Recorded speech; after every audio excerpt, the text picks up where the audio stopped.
Ole tuntum chu Mizoram Primary Teachers Association Student Endowment Fund semvoi thumna tia RSSI hi ngai thale taila athome RSSI hi chu ngai thak to tiom theilawa ngai thak to po ngai thak pe reng chi ani tulai phai chu aboro ka lena pathian mal somna dong na sa ema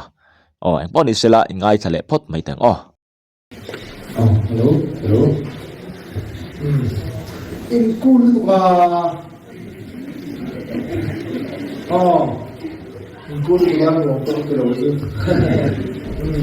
to ke nai boi ne ya mai in kul lutuka nuam po ka tilawati ni RSSI hianin no pang ho ni primary zirlai ho ni lo hot lutuk lo po ni mai thai ni lo ti so lo po ani ve mai thai ni không tên khảo không ra khảo biết ứng sức không ra khảo biết ứng sức không này các em phải điểm cái gì khảo ra khảo cho mà sẽ tên lẽ cái tu bạn in mây lệ in khỏi lệ các tiếng khảo không đâu đấy phải biết tụi mất cho nên người ta làm sao tụi đi xem kami sudah tidak memberkah ingin kami sudah tidak member ole atu soi zong zong chu kan ngai thavek lo mai nga azai kha ngai thap ngal phot mai la thome chuna tul dana zerin soi te pok kan soi chau don nia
duai chuan nia RSS yang khanin an kul ma ni khi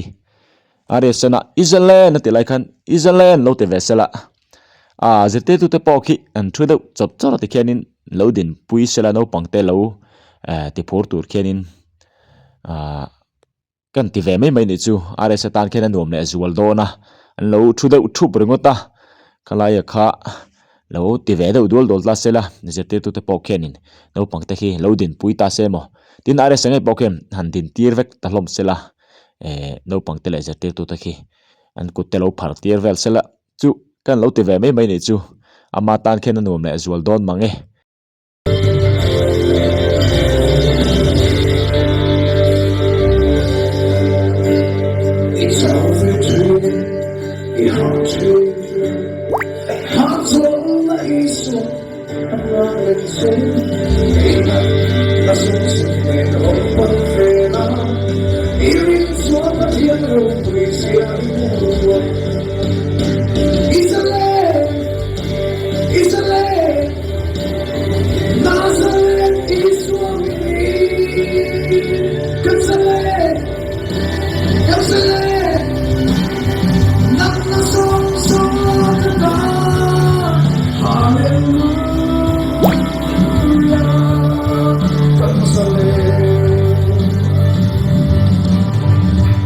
nia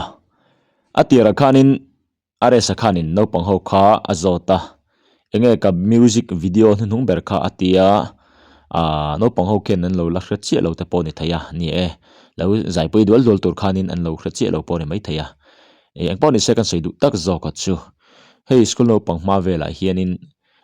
love song han saka han lam pui te hi nuam em maya amaro chu RSS na pathian fakna hla an sa kitianga no pangma school no pangma pathian an fakaki aro pui ka ti maya hi engeni no pang ho hi an phur an tha tho na tur ringot lampang a in an nun chom tu tur te po hi kan ngai to telfo te po hi a thamange apoi mo mange pathian thu takin ti te po hi ril ruwa chuan an lo oma khangte kha kan soile du lokoni e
Hallelujah.